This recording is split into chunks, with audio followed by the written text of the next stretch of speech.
Eu vou ser o mediador. A gente vai começar agora a nossa conversa. Eu queria chamar para subir aqui comigo Marina Silva. Muito bem-vinda.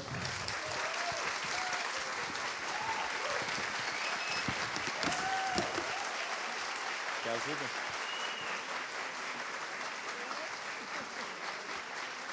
Pode sentar onde você quiser. Queria chamar também minha querida Tabata. Muito bem-vinda, Tabata Amaral.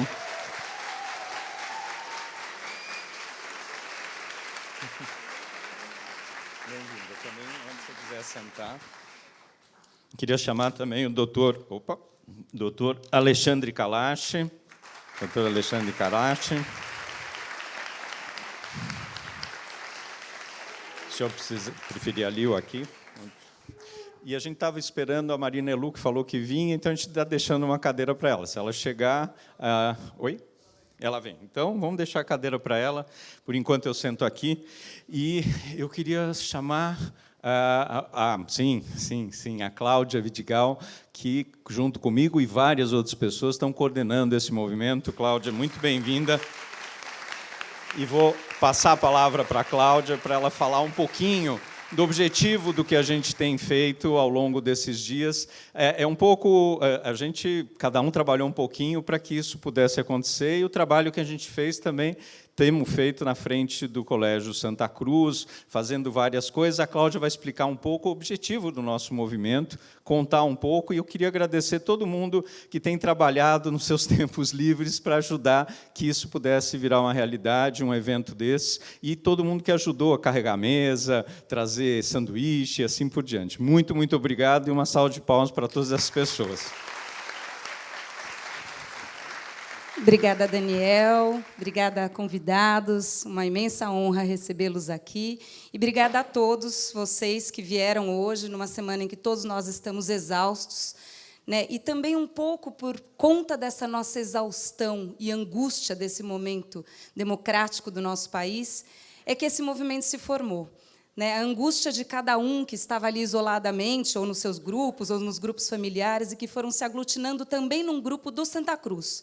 Nós somos ex-alunos, ou pais de alunos do Santa Cruz, ou colegas da comunidade, amigos da comunidade, que chegaram e se aglutinaram também. O grupo começou um grupinho de WhatsApp, muito pequenininho, com 20 pessoas, que começaram a falar o que a gente pode fazer nessas próximas 2, 3 semanas. Então, não existe uma instituição, uma Frente Ampla pela Democracia, este grupo aqui que se constituiu de forma orgânica, para que, em 2, 3 semanas, cada um pudesse oferecer o seu melhor e se sentir participante desse processo democrático, na busca por mais pessoas como vocês que estão aqui, para conhecer, para dialogar, para definir, para fortalecer suas convicções. A gente sabe que tem gente aqui indecisa, tem gente aqui convicta, tem gente que vai votar no Lula pela primeira vez, tem gente que ainda não sabe se vai votar no Lula e está aqui para pensar um pouco sobre isso. E é isso que a gente quer. A gente quer abrir essa roda, fazer essa conversa, e foi isso que a gente fez nas rodas de conversa no Santa Cruz, no horário do almoço e no final do dia também com os alunos da educação de jovens e adultos. A ideia era abrir a conversa, abrir a roda. A gente levou uma água de coco, um cafezinho, e começou essa conversa. E esse evento foi fruto também desse movimento, de poder abrir a roda ainda mais, para além da comunidade do Santa Cruz, para os nossos amigos, colegas, para pessoas indecisas, e também quando a gente fala desse fortalecimento da convicção. Para muitos de nós tem uma insegurança nesse voto, em alguns momentos também. E é importante a gente se juntar e a gente discutir sobre a importância desse voto que estamos dando, apesar de algumas inseguranças. Então, eu espero que hoje seja uma noite tão linda quanto a última noite que eu estive com a ministra Marina, que foi uma noite maravilhosa e muito importante para todos nós, naquele movimento na casa, onde os depoimentos foram colhidos, na casa da Tereza Bracher e do Cândido, e acho que foi um momento bastante importante. A gente espera que hoje também seja uma noite assim. Então, muito obrigada a todos. A gente está comprometido com o horário, a gente fez um compromisso aí com vocês de começar às 8h30, vamos começar com um pouquinho de atraso, mas a gente pretende terminar no horário estabelecido, tá bem? Então, 10 horas, né, Daniel? Por volta... 10h15, tudo bem, gente? Vamos até 10h15?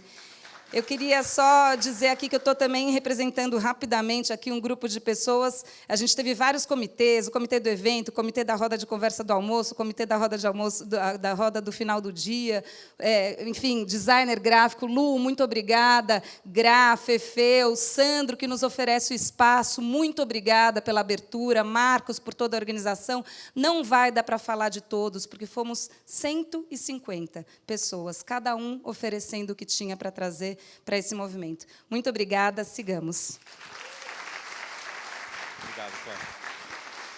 E eu só queria, antes de passar a palavra ao doutor Alexandre Kalash, só dizer que ontem, Marina, Tabata, eu, inclusive, lá na Câmara Municipal, acabei fazendo um discurso em que eu falo justamente da importância da gente abrir a roda de conversa, a gente conversar, que é algo tão importante para a educação, inclusive dos nossos filhos, e que a gente, na frente do Santa Cruz, percebeu que tinha muita gente que não queria que a gente conversasse. E eu falei que a democracia começou numa praça, né, numa ágora, que é muito importante, inclusive, que tenha não só a banquinha de quem é a favor da frente ampla, mas também dos outros. E isso, eu acho que engrandece todos, para que todos possam colocar os seus pontos de vista, pensar junto ou discordar. Democracia é isso, que a gente possa discordar com respeito, um pelo outro, e é isso que a gente sente, infelizmente, falta um pouco nessa eleição, as pessoas, ou com violência, ou com ódio, mas que não querem conversar. E é tão importante essas conversas, né? E eu acho que isso é fundamental para a gente. Então, sem mais delongas, vou passar a palavra ao doutor Alexandre Kalash, que é um especialista em longevidade, em saúde, e conhece tanto o assunto. Obrigado por estar aqui conosco, doutor Alexandre, com o senhor. Muito obrigado, Daniel. Uma boa noite para todos, os organizadores.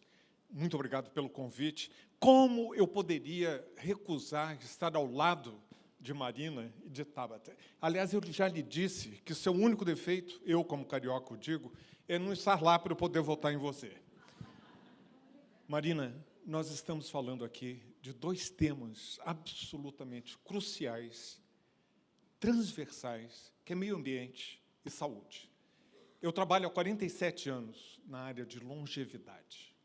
O futuro do país vai depender de como a gente trata do ambiente e do que nós vamos fazer em relação à grande conquista social dos últimos 100 anos, que é poder envelhecer.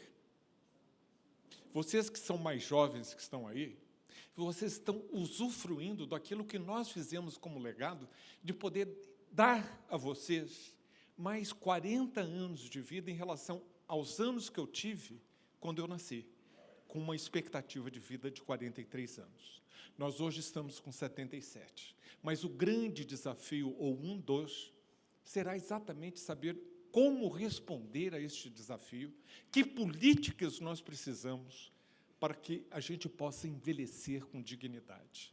E quando eu olho para este título, Frente Ampla pela Democracia, pela Paz e pela Vida, eu lhes digo, tendo passado 37 anos da minha vida fora do Brasil, eu voltei, Marina, porque eu queria contribuir de perto, eu sempre estive com o Brasil no coração e na alma, mas eu queria voltar, depois de ter ocupado cargos na Organização Mundial da Saúde, que eu fui diretor lá, do Departamento de Envelhecimento e Saúde durante 13 anos, tendo minha formação acadêmica entre Oxford e Londres, 20 anos de vida acadêmica.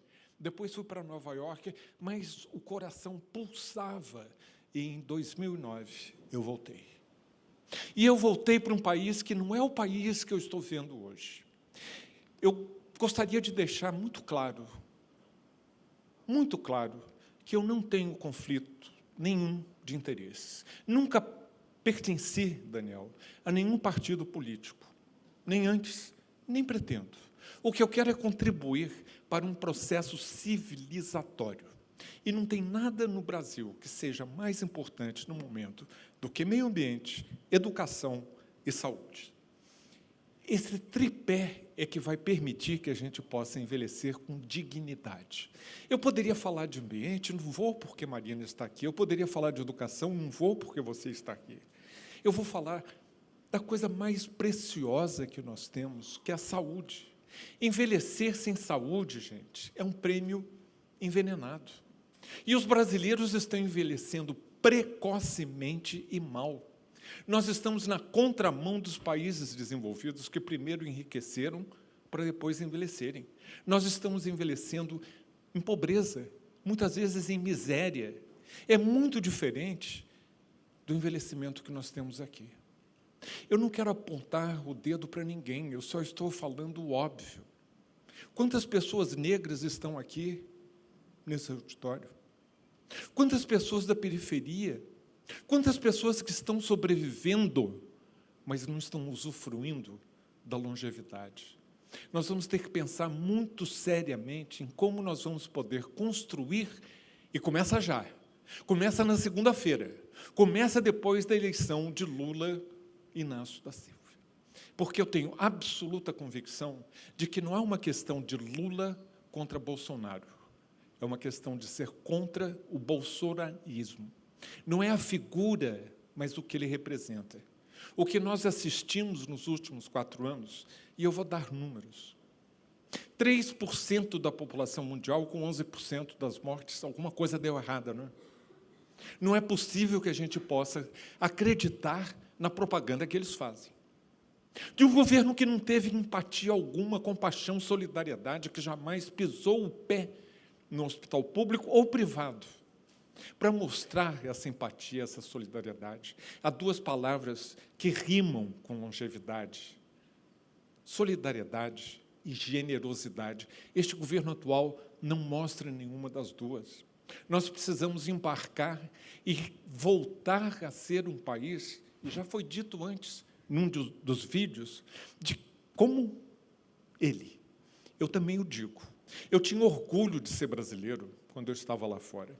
Eu tinha orgulho de representar o Brasil na Organização Mundial da Saúde. Todos os outros países queriam saber qual era a posição do Brasil em relação ao problema X, Y ou Z, seja em educação, seja em ambiente, seja em saúde. E, de repente, eu vejo o nosso país, eu que vivo tão no Brasil quanto fora, continuo com dupla residência, estou sempre em Londres, etc. E eu fico com vergonha, meus caros, de as pessoas chegarem e falarem assim, o que deu errado? E o que deu errado, nós estamos aqui para consertar. Por isso, essa frente é importante, ela não é partidária, ela é suprapartidária. Nós queremos construir um país onde o envelhecimento seja digno e saudável. Nós vamos ter que ter um compromisso com aquilo que salvou milhares de vidas, que se chama SUS. O único país com mais de 100 milhões de habitantes que tem um Serviço Nacional de Saúde universal é o Brasil. E ele representa apenas 3,6% do produto bruto nacional. Claro que nós vamos ter que pensar em como aumentar.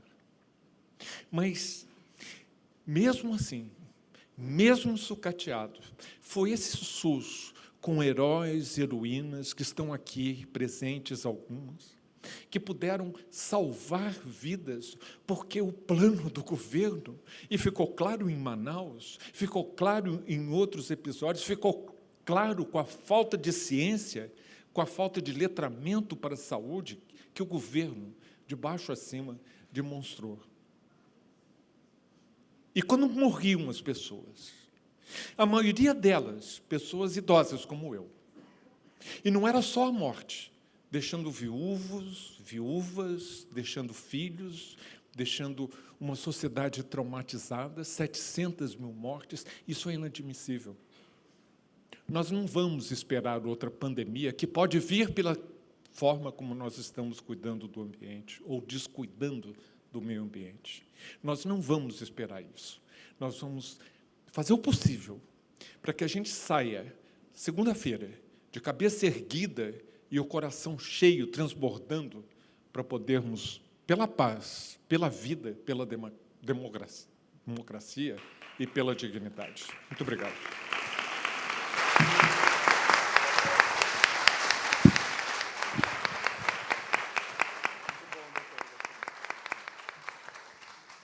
Muito bom, doutor Alexandre.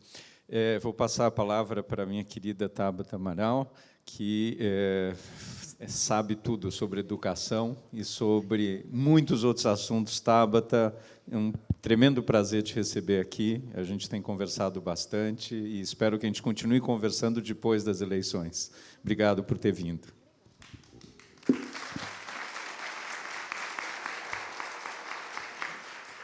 Boa noite. Gente, boa noite. Agora sim.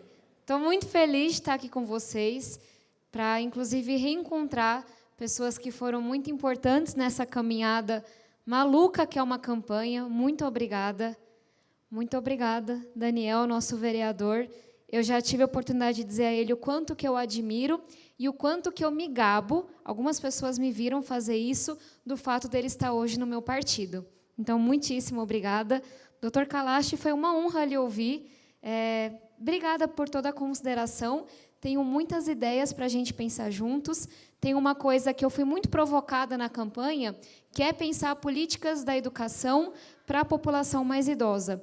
E tem uma iniciativa que eu gosto muito da Ásia, que são as Silver Schools, escolas grisalhas. E aí eu acabei de achar um parceiro para construir essa proposta junto comigo. Combinado? Ó, todo mundo viu, hein? E estou falando sério. E, obviamente, está aqui com a nossa senadora, ministra, agora a deputada Marina Silva, que é uma grande inspiração para as nossas meninas, para jovens mulheres como eu, especialmente as que também vêm de lugares menos favorecidos, por assim dizer. Alguns de vocês já me ouviram falar muito, então vocês devem estar um pouquinho cansados. Outros não, então vou tentar mirar no meio do caminho. Meu nome é Tabata Amaral, eu fui reeleita agora a deputada progressista mais votada do Brasil, o que é uma responsabilidade enorme num congresso bastante deteriorado, bastante fisiológico, mas estou aqui. Eu brinco literalmente militante cansada, porque a campanha cobra um custo, mas a missão mais importante vai acontecer no domingo. E tem muitas coisas que eu poderia compartilhar com vocês aqui hoje. E eu fiquei pensando sobre quais delas que eu poderia falar. Mas, de alguma forma, eu sempre volto para a educação, porque é dela que eu venho, é por culpa dela que eu estou na política, então acho que esse é um bom ponto de começo. Para quem não me conhece, eu sou daqui de São Paulo, filha de nordestinos com muito orgulho, baiana e paraibano. Inclusive, nossa cidade é isso. Venho da periferia de São Paulo, minha família ainda mora em uma ocupação, e eu estou aqui conversando com vocês por causa da educação, por causa de uma professora de matemática da escola pública, por causa de uma política pública chamada Olimpíada Brasileira de Matemática de Escolas Públicas, porque algumas pessoas sonharam coisas muito grandes para mim. E sonharam e me ajudaram a realizar esse sonho. Quem me acompanha sabe que eu falo manhã, tarde e noite da importância que meus professores tiveram na minha vida. Para me falar sobre o que era uma faculdade, nunca tinha ouvido falar sobre isso, para pagar meu almoço e meu transporte para que eu pudesse estudar, para conseguir um curso de inglês para mim, mas para me provocar. A primeira vez que me perguntaram que faculdade eu queria fazer, qual era meu sonho, foi numa escola particular quando eu ganhei bolsa. Digo isso porque muito dos meus posicionamentos nessa eleição vem desse lugar. Eu vi na pele o que a educação consegue fazer na vida de uma pessoa. De acordo com as estatísticas, não era para eu estar aqui. As pessoas falam muito, eu sou o primeiro da minha família a fazer faculdade, eu sou a primeira da minha família a fazer ensino médio. É desse Brasil que a gente vem. E a educação, ela te permite ir para os Estados Unidos, se formar em astrofísica, porque eu amo astrofísica, sonhar coisas gigantescas, buscar os instrumentos, ir morar em Sobral, como eu fui, ir morar na Índia, como eu fui também, entrar numa secretaria de educação, dar aula, decidir se candidatar, tudo isso a educação nos permite. Mas, por outro lado, ela faz uma falta danada. Vocês viram o que aconteceu com a educação nesses 4 anos. O que mais me dói é ver os problemas hoje que a gente tinha lá em 2005, 2006, quando eu era aluna. Hoje, na rede estadual de São Paulo, falta professor, que é o mesmo problema que eu vivia, da gente ter 2, 3 aulas por dia, muitas vezes. Mas mais grave do que isso, não só a situação está ruim, e eu sempre fui muito crítica do quanto que a educação básica não é priorizada nesse país, mas ver que a gente andou para trás, coisa que a gente achava que não era possível. Qual que era a minha reclamação, a minha briga como ativista? É pouco. Não basta ter escola para todo mundo, tem que ser de qualidade, tem que ter curso de inglês, tem que ter aula de teatro, tem que ter intercâmbio, tem que ter possibilidade real do menino da favela passar no vestibular. E aí eu entrei na política com esse sonho de brigar por ensino técnico, brigar por uma escola integral, brigar por uma formação melhor para os professores. Só que eu não sabia, não estava preparada para ter que responder as coisas que eu respondi nesses 4 anos. Não estava preparada para lidar com 5 ministros que não entendem de educação, que chegaram em uma comissão sem saber sequer as siglas, sem apresentar um planejamento. Não estava preparada para que um dos ministros, de forma autoritária, proibisse os servidores do Ministério da Educação de me receber. Tem coisa menos democrática do que isso? Não estava preparada para ter embates com ministros que falavam da minha roupa, falavam da minha voz, colocavam toda a militância contra mim, mas porque não queriam debater educação. Não estava preparada para fazer denúncia, porque tinha pastor corrupto recebendo barra de ouro para liberar recurso da educação. Em resumo, não estava preparada para gastar a maior parte da minha energia, não para brigar pelos meus projetos, mas para impedir esse retrocesso todo. Quem me conhece sabe que eu gosto muito de número, de falar de evidência, de estudar as coisas, que eu me pauto pelo diálogo, pela moderação, que eu sou cancelada quase que semanalmente pela esquerda e pela direita.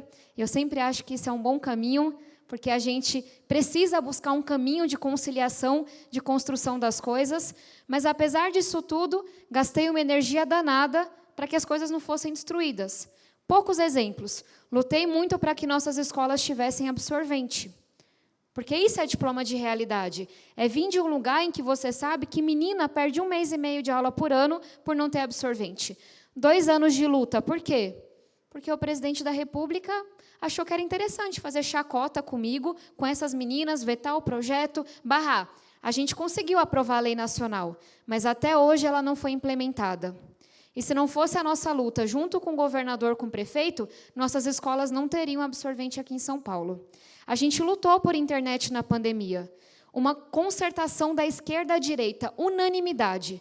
Conseguimos aprovar uma lei para levar a internet para moleque de favela que estava sem estudar porque não tinha internet. O presidente da República vetou. A gente derrubou o veto de forma unânime. Centrão, esquerda, direita, quem vocês quiserem. Ele entrou na justiça contra o nosso projeto. Resumo, quando a gente finalmente conseguiu fazer a lei ser implementada, a pandemia estava já em seu estágio mais final. Poderia dar muitos exemplos. Fundeb, o fundo que financia a educação básica.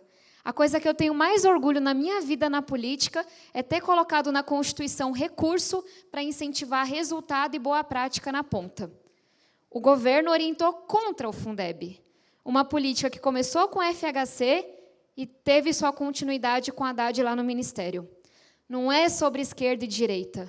Sobre esse debate eu entendo mais ou menos. É sobre, por alguma razão, você ser contra tudo que é essencial. Você ser contra a distribuição de absorvente, internet na escola, recurso. E vem me dizer que o problema da educação é Paulo Freire? Eu venho de escola pública. O problema da educação é falta de professor. É falta de água e saneamento em muita escola. O problema da educação são professores mal formados, mal remunerados, que não têm o menor incentivo. E eu sinto que é um grande desrespeito todos os dias. Esses debates no Twitter, essas confusões todas, elas estão muito desconectadas, porque quando o ministro da Educação faz o que eles fizeram, a primeira coisa que me vem à cabeça são os filhos de amigas da minha mãe que entraram para o crime, que foram assassinados, que desistiram da sua educação. Isso não é sobre esquerda e direita. Isso é sobre você entender que educação é o único caminho para a gente ter justiça, para a gente ter desenvolvimento econômico, para a gente ser um país ético. Então, eu poderia falar de meio ambiente, mas temos aqui Marina Silva, poderia falar de saúde, mas temos aqui o doutor Alexandre, poderia falar sobre 1000 coisas. Mas eu queria falar só sobre educação, porque isso, na minha opinião, deveria ser suficiente para mudar o voto de qualquer um. Eu concordo 100% com como o PT conduziu a educação? Não. Inclusive, comecei a brigar mais ou menos nessa época pelas coisas que eu vi errado. Mas eu tenho certeza que, no governo de Lula e Alckmin, eu não vou ser proibida de entrar no Ministério da Educação. E isso eu ouvi dos dois. Todos os meus projetos vão ser discutidos, não é porque é a Tabata, mas é porque é assim que você faz uma democracia. A gente não quer estar lá para concordar. Eu sou independente demais para esse tipo de coisa. Mas a gente quer estar lá para apresentar uma proposta, questionar as coisas e poder chegar no meio do caminho pelo que é bom para as pessoas. A gente quer estar lá não para brigar porque o recurso da educação caiu ano após ano, porque eles queriam colocar no orçamento secreto, como colocaram. A gente quer estar lá para debater qual é a melhor forma de fazer o ensino técnico chegar em todo mundo. Então, queria fazer esse pedido a vocês. Tenho minhas críticas, como talvez a maioria que tenha. Mas a gente não pode dizer que o governo de Lula foi extremista. Pelo amor de Deus. Se tem um governo que chamou gente que pensa diferente para ser ministro e para dialogar, foi o governo de Lula. E quando eu olho para as pessoas que estão ao lado dele, como Marina Silva, Simone Tebet, Armínio Fraga, Geraldo Alckmin, eu tenho muita tranquilidade, porque essas pessoas não concordam 100% com nada, talvez só sobre a democracia. E eu acho isso maravilhoso, porque é isso que produz as boas ideias. Eu prefiro 1000 vezes um coletivo que a gente talvez não tenha certeza ainda de qual vai ser a política econômica que todo mundo pergunta, mas de gente que eu admiro, que eu respeito, que vão debater, do que as ideias de uma pessoa só, que acha que se ela tiver mais poder vai resolver tudo. Me assusta a ideia de que Bolsonaro vai aumentar o tamanho do STF, porque com orçamento secreto ele já controla o Congresso. Aumentando o tamanho do STF, ele controla o Judiciário. E digamos que ele fosse a pessoa iluminada que ele diz que é, mas que não é. Tanto poder para uma pessoa só nunca deu certo na história. Então, é um convite para que a gente aposte na educação, é um convite para que a gente aposte na coletividade. São essas pessoas diferentes, mais do que um indivíduo, mais do que uma proposta, que me dão esperança olhando para frente. Como já foi dito aqui, a gente vota pelo direito de discordar, a gente vota pelo direito de debater, a gente vota pelo direito de lutar pela nossa educação. E aí, um último comentário sobre a nossa situação aqui em São Paulo. Muita gente fala, mas Tarcísio e Haddad vai dar a mesma coisa, minha vida não vai mudar. A gente acha que política não importa aqui em São Paulo. Minha família no Nordeste trata a política de uma forma muito diferente. E aí eu queria que vocês pensassem no aluno que vai começar o ensino médio ano que vem. Porque para esse aluno vai mudar absolutamente tudo, se o governador for Tarcísio ou for Haddad e professora Lúcia. Eu não tenho ideia das propostas do Tarcísio, mas eu falei para vocês o que eu vi no MEC. É essa a base dele para a educação. E eu conheço a trajetória do Haddad e da professora Lúcia de luta, de proposta na educação. Eu ajudei a construir essas propostas. Então, pensem nesse aluno que quer fazer ensino técnico, que quer poder fazer um estágio, um jovem aprendiz para se manter na escola, que quer poder sonhar, quer poder ser médico, doutor, igual o filho do rico. Votem por esse aluno que está terminando o 9º ano e que no ano que vem começa o ensino médio. Votem pelo direito de sonhar. Votem pela educação. Todo o resto pode estar mais ou menos. Se a educação for bem, a gente vira o país que a gente tanto sonha. Muito obrigada. Perdoem por ter me alongado. É uma honra estar aqui.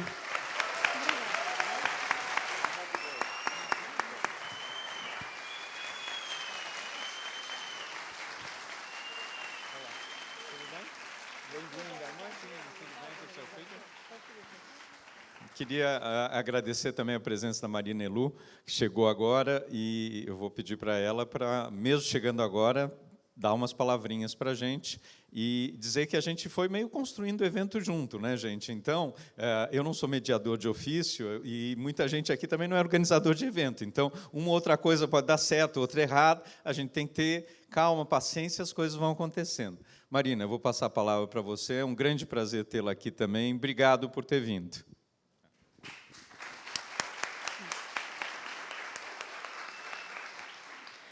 Boa noite a todas e todos. Queria agradecer muito a oportunidade de estar aqui, compartilhar com vocês, que estou um pouco surpresa, eu não estava esperando vir, então eu me inscrevi para assistir com vocês.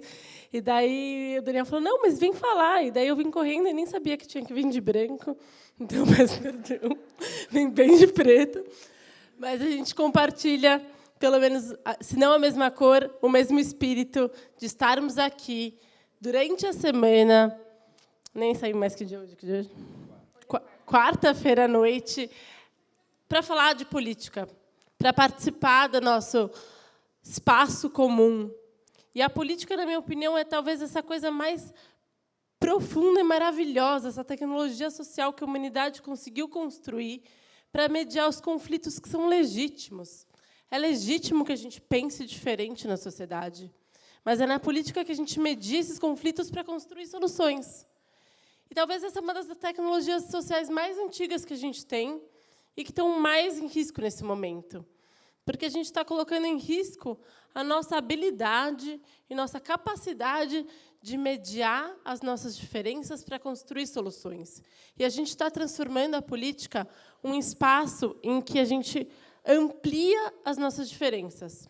Isso não é só no Brasil, é um fenômeno que está acontecendo no mundo inteiro.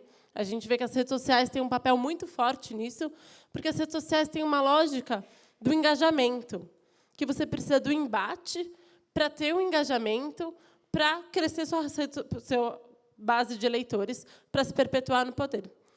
E é uma lógica que eu vi durante esses 4 anos como deputada estadual. Então, vou me apresentar, eu sou Marina Elou, estou com 35 anos, mãe do Martim, de 4 anos, e da Lara, de 2 anos, e terminando meu primeiro mandato como deputada estadual aqui na Assembleia Legislativa do Estado de São Paulo. Não sou de família de político, não era de nenhum grande movimento.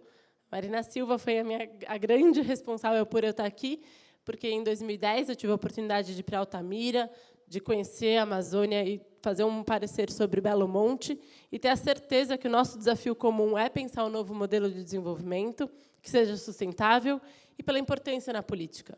E era também a primeira vez que a Marina concorria à presidência da República, e eu me envolvo e meu ativismo começa nesse lugar de construir um novo projeto para o país e uma nova forma de fazer política.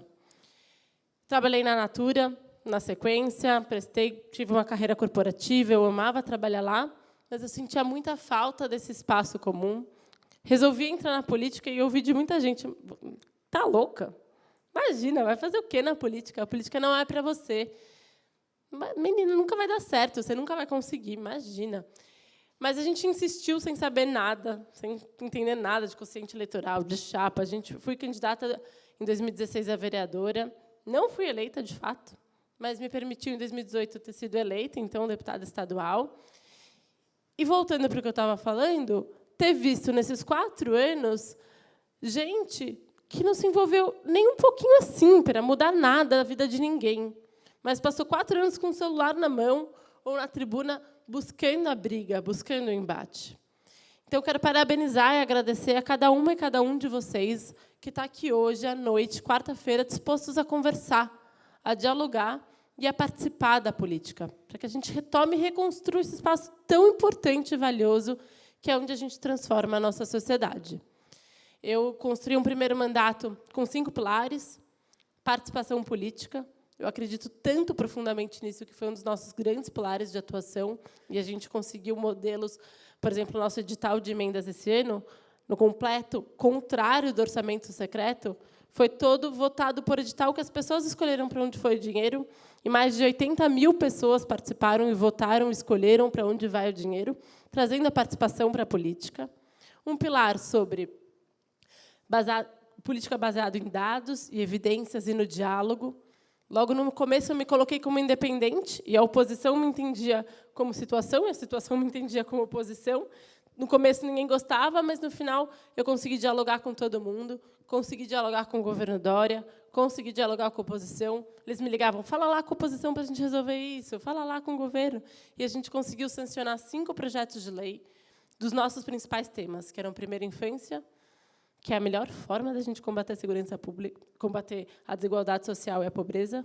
Segurança pública, com prevenção de homicídios de adolescentes, e a gente conseguiu participar de um grande movimento da sociedade civil com o governo e a Assembleia, que reduziu em 35% o assassinato de adolescentes no nosso estado. E sustentabilidade e meio ambiente, como não poderia deixar de ser, mas a Marina vai falar mais para vocês. Dentro dessa perspectiva, a gente conseguiu avançar muito, então, nesses 5 pilares, mas também estou aqui para dizer que é com muita certeza que a gente precisa olhar para o Estado de São Paulo, que a gente tem, nesse momento, 2 projetos colocados muito diferentes, à nossa frente. A gente está na construção do projeto do Fernando Haddad, que, desde o primeiro momento, foi amplo na sua construção, incorporou as nossas recomendações, assim como de muita gente da sociedade civil, de muitos partidos. Eu tenho bastante orgulho de ter falado, vamos fazer isso, e a Tabata já ter feito, que eu super entendo como vital o compromisso dele de ter paridade de gênero na secretaria. Então, é um programa que incorporou essa proposta da Tabata, incorporou todos os pilares de construção de desenvolvimento sustentável, colocado pela Rede Sustentabilidade, pela Marina, o Comitê de Prevenção de Homicídios de Adolescentes, a Primeira Infância. Então, é um projeto bastante arrojado, inovador e potente. E, do outro lado, a gente está com um projeto que, de fato, não avança, mas retrocede. E eu falo isso com muita propriedade de quem conheceu esse Estado profundamente nos últimos 4 anos, de quem entende que é fundamental que a gente tenha uma alternância de poder. A gente tenha, com mais de 30 anos, com as mesmas pessoas ocupando os mesmos espaços. E isso, por si só, é ruim. Se fosse o meu partido, ia ser péssimo. Porque são as mesmas pessoas com as mesmas formas de fazer que se tornam viciadas, se tornam donas dos processos. E essas pessoas já estão negociando a sua permanência num projeto com o Tarcísio que não só mantém a mesma forma, as mesmas pessoas, mas traz o que há de pior no bolsonarismo. E a Marina tem uma frase, desde 2010, que me inspira muito, que é: a forma com a qual você faz campanha e as pessoas com quem você faz campanha ditam a forma com a qual você vai governar. Não tem como a gente achar que Eduardo Cunha, Walter Costa Neto, que Edir Macedo, que Ricardo Salles, que Damares, que Eduardo Bolsonaro não vão ter um grande impacto no nosso Estado. Então, se a gente está aqui falando da importância dessas eleições e do diálogo, eu subo aqui para também contribuir com um olhar para a importância do Estado de São Paulo e que a gente realmente acredite que é possível eleger Fernando Haddad. Obrigada.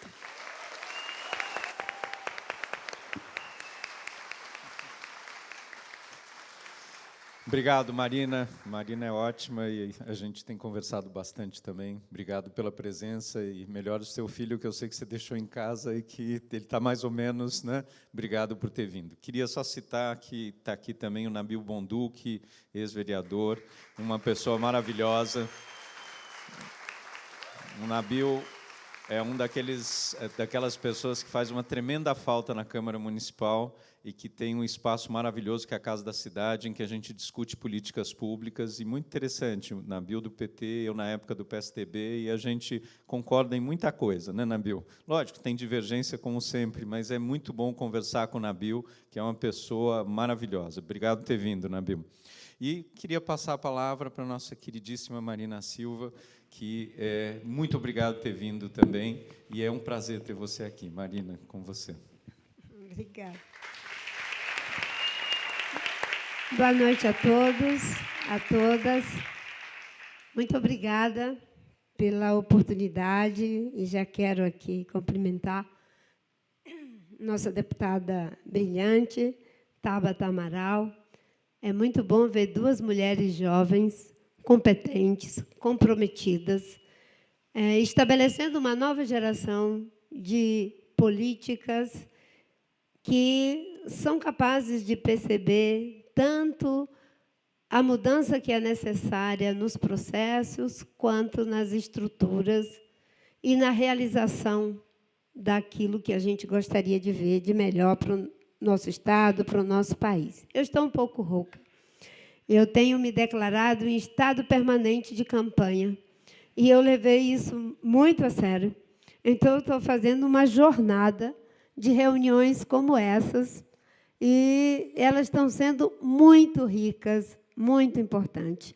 Ontem à noite, a essa hora, estávamos lá na Zona Leste, num trabalho que é feito há muitos anos por minha amiga Neca Setúbal, e um trabalho com pessoas, com mulheres, com jovens de periferia, que estavam debatendo também ali o futuro de São Paulo e o futuro do Brasil. Agora, nós estamos aqui, eu não vou ficar citando, que é para não me lembrar e a gente não ficar cansado. Então, eu quero cumprimentar também, de um modo especial, os meus companheiros de partido, o Giovanni Mocos, o Tassos, o Zé Gustavo, que são da Rede Sustentabilidade. A Rede é um partido diferente, é um partido jovem, só tem 7 anos. A maioria das pessoas são jovens, e eu digo que a Rede é uma startup da política brasileira. E essa startup está fazendo aí o seu experimento, e já com resultados tão maravilhosos e brilhantes, como é o caso da nossa deputada reeleita Marina Elô. Quero cumprimentar também aqui, né, o Tasso. O Tasso é o nosso coordenador executivo, não é? E também é muito jovem. Eu quero cumprimentar o Nabil, esse amigo querido que está aqui, que ajudou a coordenar o programa do Haddad. A gente teve uma interação muito grande, né? Nós dois somos da área de sustentabilidade. Quero cumprimentar também o vereador Daniel. Muito obrigada, parabéns por essa iniciativa. Quero cumprimentar de um modo especial também a Cláudia. Quero cumprimentar também o nosso médico, que acaba de fazer essa brilhante palestra, para que a gente possa pensar, né, doutor Kalash, de como adoecer, como envelhecer sem adoecer. Porque o adoecimento ele também pode ser evitado quando a gente recebe os meios necessários para ter um envelhecimento saudável. Mas eu acho que a gente está aqui porque a gente está incomodado. Nós estamos vivendo um incômodo. E esse incômodo, ele chegou a um ponto tal que ele está nos tirando do conforto. Hoje é quarta-feira, muita gente estaria fazendo outra coisa e não sentado aqui nessa cadeira. Mas o incômodo é tamanho que a gente resolveu tirar essa pedra do sapato, ou, pelo menos, ver como é que faz para diminuir esse incômodo. E esse incômodo vem de algo que, para nós, pelo menos aqueles que têm uma cultura democrática, que lutaram pela redemocratização do país, e que jamais imaginaram que nós iríamos, depois desse processo todo, ter que ficar discutindo de novo como manter a democracia. A gente tinha que estar discutindo como aperfeiçoar, como ampliar, como democratizar a democracia. Mas não, a gente está discutindo a necessidade, o imperativo ético de manter a democracia. Isso é um incômodo e também é um impensável. Mas eu diria, nós estamos vivendo uma situação em que a democracia não pode ser vista como uma abstração. Democracia agora se traduz em políticas públicas, em postura, porque para governar, para assumir a instituição, presidência da República, governo do Estado, deputado estadual, federal, vereador, não é? É preciso ter uma postura. E a gente está vivendo um momento de muita impostura. Como pode a gente estar num país em que alguém se dirige a uma ministra do Supremo nos termos em que se dirigiu um aliado do presidente Bolsonaro? Como pode? Isso é um impensável, é uma impostura. Uma sociedade que tem esse tipo de atitude tem uma parte que está adoecida, que está doente. Não é, doutor? Está doente. Nós estamos aqui também porque a gente está preocupado com essa democracia que deve se traduzir na prática. Quando uma sociedade tem 33 milhões de brasileiros que vive com R$ 1,30, isso não é democrático. Alguém aqui consegue imaginar o que é sobreviver com R$ 1,30 por dia? Quando uma sociedade tem pessoas que não terão a chance de entrar numa universidade, porque elas têm uma prisão histórica, estrutural, que não lhe dá condição de competir, porque ela não tem igualdade de meios, de oportunidade, de arma, não tem paridade de armas para entrar numa universidade. A Tabata fez um relato aqui de como foi difícil para ela ter acesso a esse lugar. Talvez, no meu caso, seja até bem pior. Em um regime de semi-escravidão, no meio de uma floresta, não tinha padre, não tinha delegado, não tinha médico, não tinha professor, éramos nós e os patrões num regime de semi-escravidão, vivendo o mais profundo isolamento. Mas, por uma frestinha desse tamanho, eu, em função de muitas malárias e muitas hepatites, e um sonho que eu queria ser freira, e toda vez que eu dizia que eu queria ser freira, minha avó dizia que freira não podia ser analfabeta, eu pensei, esse negócio de analfabeto não é legal, eu quero ser freira, então eu tenho que resolver esse negócio de analfabeto. Não é? Lá no meio da floresta.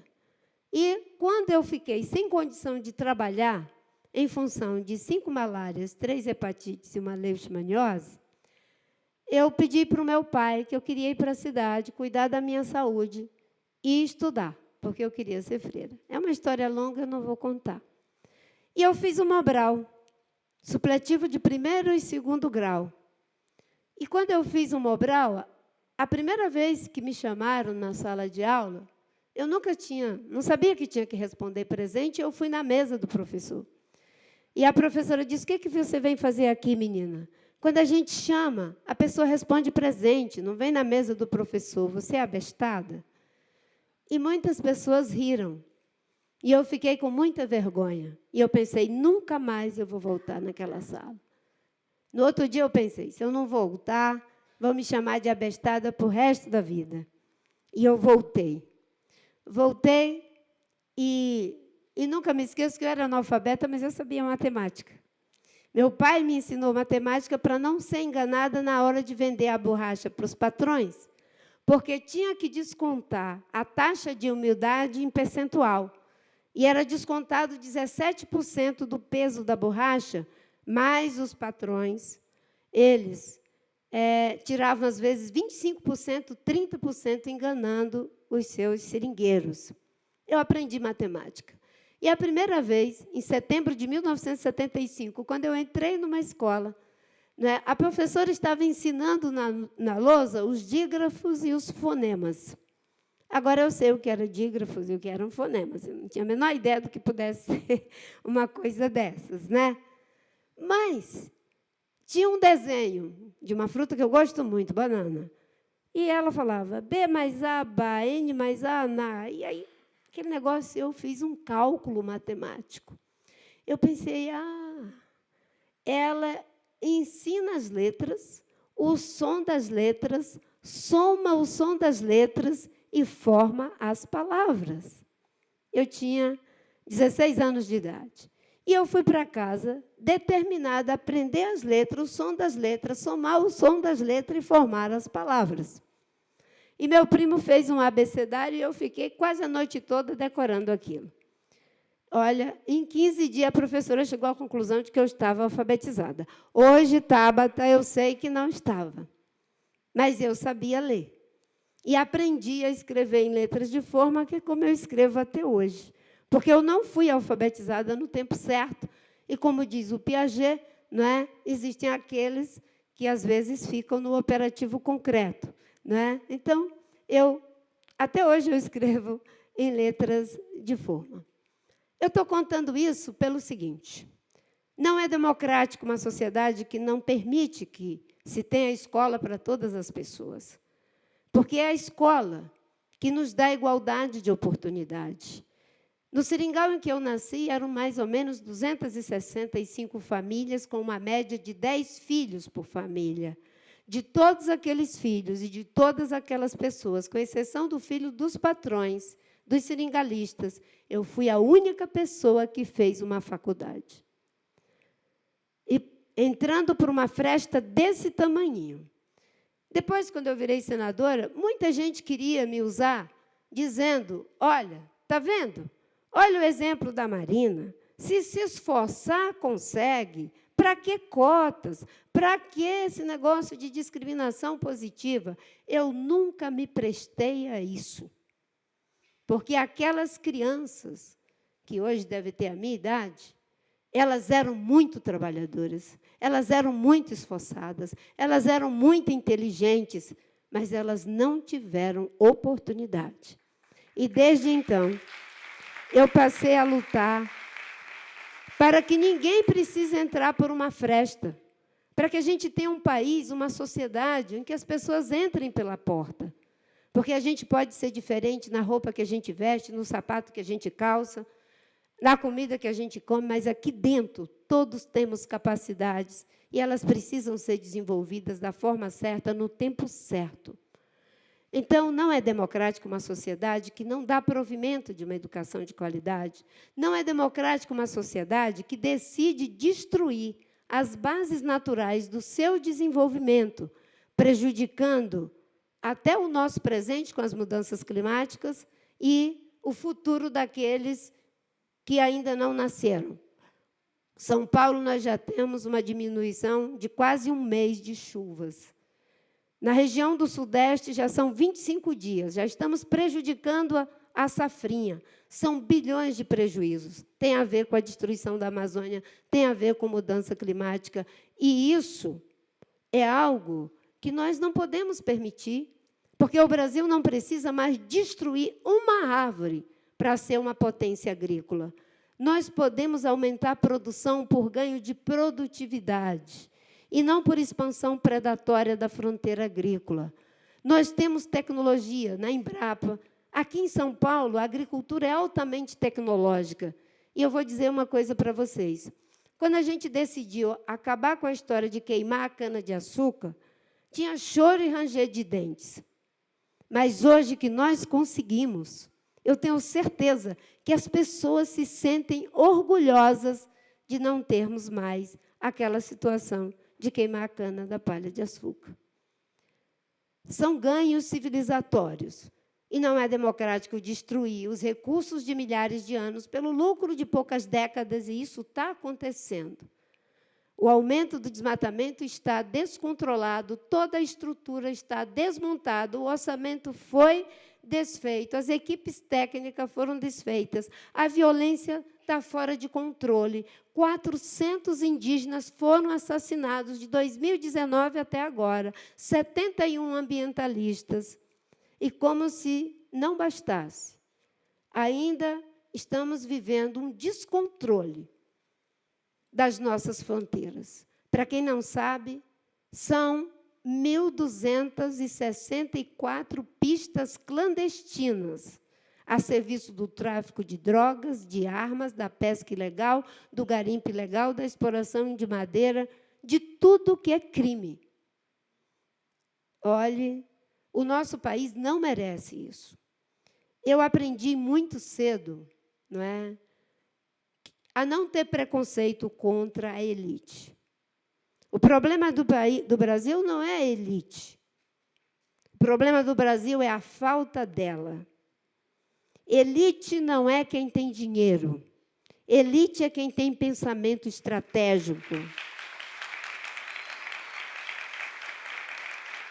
Você pode ter dinheiro e ter pensamento estratégico. Quando eu vejo uma pessoa da elite investindo em educação, em saúde, investindo em ciência, investindo naquilo que é bom para o país, é elite, tem pensamento estratégico. Quando eu vejo puxando o Brasil para trás, aí eu penso, alguma coisa errada está acontecendo. Porque o Chico Mendes era um seringueiro semi-analfabeto e fazia parte da elite desse país. Tinha pensamento estratégico. Num período em que ninguém dava a mínima para a Amazônia, ele já dizia, se destruir a Amazônia, vai destruir a todos nós. Não sei, apenas intuindo. 20 anos depois, a ciência comprovou isso. Então, eu acho que nós estamos aqui porque estamos incomodados e porque temos pensamento estratégico e porque queremos ver o Brasil sendo aquilo que ele merece e precisa ser.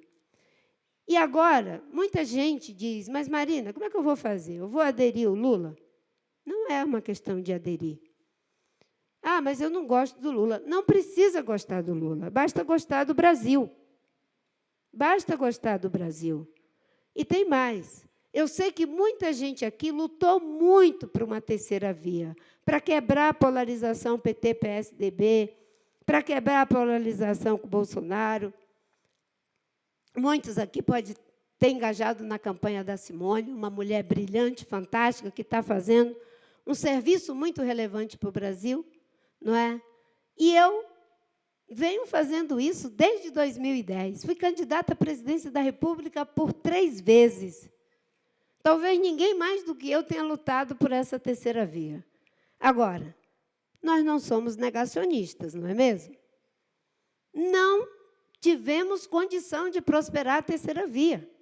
E como não somos negacionistas, nós estamos diante de uma situação em que não dá para dizer ou é o Bolsonaro ou é o Lula, porque o Bolsonaro não é democrático. Quando era o PT e o PSDB, era polarização. Mas, se perdesse o PT, era democracia. Se ganhasse o PT, também era democracia. Eu me lembro de quando eu participava dos debates em 2010, eu, a Dilma e o Serra. Eu sinto saudade, fico emocionada. A gente debatia, depois ia para o camarim um do outro, eu sou muito alérgica, ia lá roubar as frutinhas do camarim deles, certo? Era democracia. Eu entreguei o meu programa de governo de 2010, uma cópia para Dilma e uma cópia para o Serra, porque eu achava que cada um deles tinha condição de implementar o meu programa. Depois a gente foi para uma polarização tóxica que não foi boa para ninguém. Mas uma coisa é certa, eu estou vendo, diante da emergência econômica, social, ambiental, principalmente política que nós estamos vivendo no nosso país, algo que eu digo desde 2010, o PT e os históricos do PSDB unidos em legítima defesa da democracia. Foi muito bom ver o Zé Aníbal, foi muito bom conversar com o Tasso Gereissati, foi muito bom conversar com lideranças históricas do PSDB e perceber que ele sabe o que está em jogo. Foi muito bom ver o movimento da Simone Tebet e ela dizer, eu tenho lado, e manifestar qual é o lado. É o lado da democracia. E, nesse momento, aquele que reúne as melhores condições para ajudar a preservar a democracia é a candidatura do Lula. E, se nós não somos negacionistas, nós temos que estar do lado da democracia. E é por isso que, nesse segundo turno, o que nós temos é um movimento. É um movimento. Um movimento que tem como base de sustentação, superfície de sustentação, a candidatura do presidente Lula e os partidos que constituíram essa superfície desde o começo. E, em lugar da gente satanizar essa superfície, a gente tem que dizer que bom que existe essa superfície para nos dar sustentação agora e derrotar o Bolsonaro. Porque, em momentos que a democracia está ameaçada, é diferente. Em lugar da gente ter os candidatos, cada um com o seu programa, cada um com o seu bloco, fazendo a disputa, quando a democracia está visivelmente ameaçada, os democratas se unem para enfrentar o autocrata. E aí é diferente. Quem entra em cena não é só o candidato forte defendendo a democracia contra o da autocracia. Não é só os partidos fortes, nem as lideranças fortes da democracia. Quem entra em cena é o povo forte da democracia. Quem entra em cena é o povo forte da democracia. Agora, se a democracia não tiver um povo forte para defendê-la, aí você não vai ter como fazer isso. Porque é algo que é maior do que os partidos, é algo que é maior do que as lideranças. E é um movimento, é um processo. O processo da seguinte forma, você tem ali os candidatos, ele tem capacidade e força gravitacional, mas nós temos a possibilidade de cada um colocar a sua expectativa de futuro. E quanto mais você faz isso, mais o movimento vai diluindo um núcleo duro que poderia ser exclusivista. E eu fiquei muito feliz quando eu vi o presidente Lula dizendo, lá no Tuca, não vai ser só um governo do PT, vai ser um governo do povo brasileiro. Ele tem a consciência disso. E é por isso que Simone, desde o primeiro turno, quando o presidente Lula assumiu o compromisso com o resgate atualizado da agenda ambiental perdida, colocando as questões do desenvolvimento sustentável, do combate à desigualdade e de um ciclo novo de prosperidade, eu manifestei o meu apoio e passei a ter o meu engajamento. Porque, nesse momento, nós estamos agindo em legítima defesa da democracia. E eu estou em paz, com o meu coração em paz. E eu sinto que ele tem a compreensão do que está em jogo. Nós estamos tendo a oportunidade de passar o país a limpo. A gente conseguindo esse feito, sabe o que vai acontecer? Cada um vai poder retomar o seu projeto. A Simone retoma o projeto dela.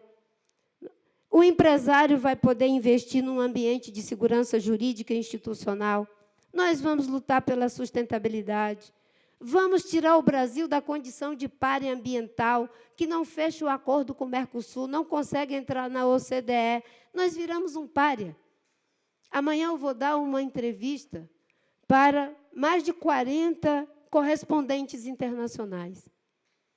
E eles já dizem todos que bom que o Brasil vai poder voltar a ser respeitado na cena internacional, na agenda ambiental.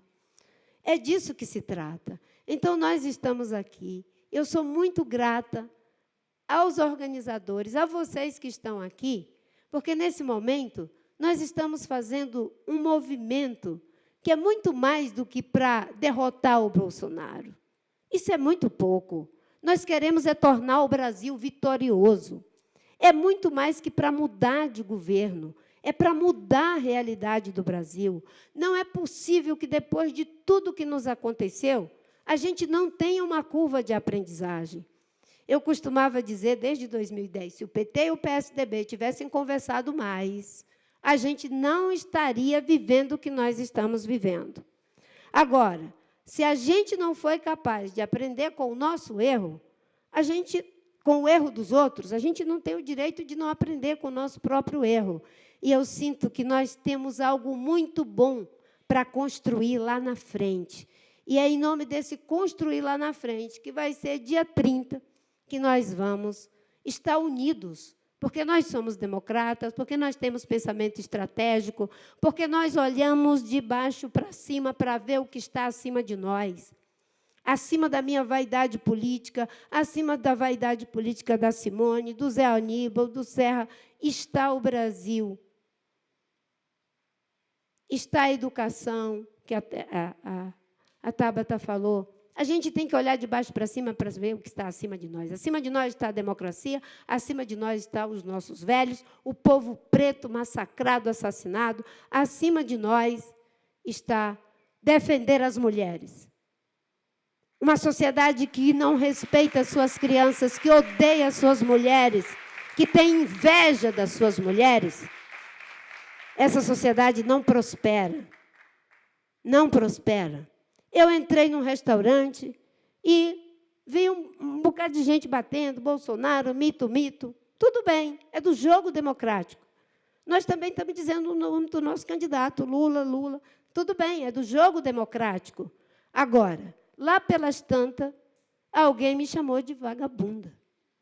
E repetiu pela segunda vez. Esse ódio que eles estão colocando contra a ministra Carmen Lúcia, contra mim, contra a velha Magalhães, contra as mulheres. E quando ele faz com a ministra do Supremo, eles estão dizendo o seguinte: se eu faço com ela, imagine o que eu não vou fazer com você, você que fique no seu devido lugar.